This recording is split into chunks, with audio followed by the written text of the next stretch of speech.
Kryeministri Edi Rama dhe negociatorja për kapitullin 5 Prokurimi Publik, njëkohësisht drejtore e përgjithshme e Agjencisë së Prokurimit Publik, Rejda Kashta, kanë folur në një konferencë për mediat mbi zhvillimet kryesore në fushën e prokurimit publik. Gjatë fjalës së tij, Rama u shpreh se është në fazën e krijimit të një sistemi inovativ të prokurimit elektronik me inteligjencë artificiale. Me këtë projekt do të merret diella, ministria virtuale, e cila do ta bëjë të gjithë volumin me algoritme inteligjente për projektin. Rama theksoi se do të jetë mundur gjurmimi i procesit në të cilën kushdo që ka pretendime mund të ta kthejë në pikën e nisjes për të parë procesin manualisht.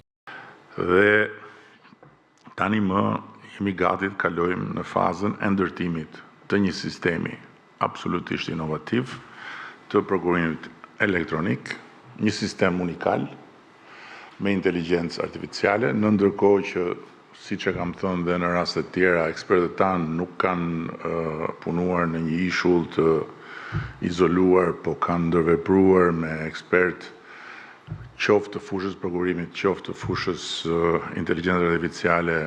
në një sër vendesh, të bëj të mundur që asnjë biznes të mos detyrohet më të mbledh letra lart e poshtë për prokurimin publike, asnjë nënpunës të mos ketë më në dorë të luajë me letrat e biznesit, por të gjitha të dhënat të mblidhen nga vetë diella prej mbi 40 regjistrave publik që tani më janë të digitalizuar. Diella do ta bëjë të gjithë këtë volum me algoritme inteligjente, shpejt, sakt dhe pa anshmërisht,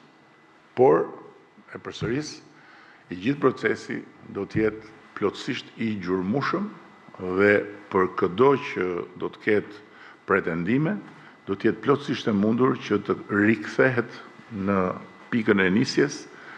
për të parë të gjithë procesin manualisht.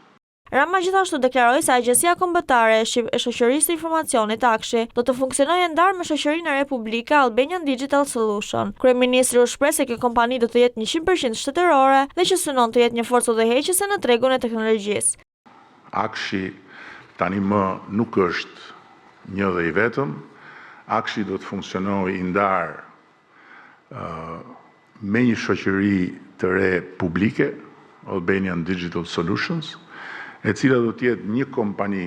100% shtetërore që do të synojë e para të rekrutojë më të mirët e tregut dhe të i pagojë më mirë se çdo kompani në treg, dhe e dyta të bëhet një forcë udhëheqëse në tregun e teknologjisë, duke qenë njëkohësisht forca që shtyn agjendën e një shteti që po transformohet dhe që fal teknologjisë synon të bëj kapërcime të mëdha në të gjitha fushat. Kashta gjatë fjalës së saj theksoi se Shqipëria ka shënuar progres të rëndësishëm në prokurimin publik, me vlerësime pozitive nga BE, Sigma dhe Banka Botërore, ndërsa objektiv mbetet trajnimi dhe certifikimi të paktën një përfaqësues në çdo autoritet kontraktor brenda gushtit.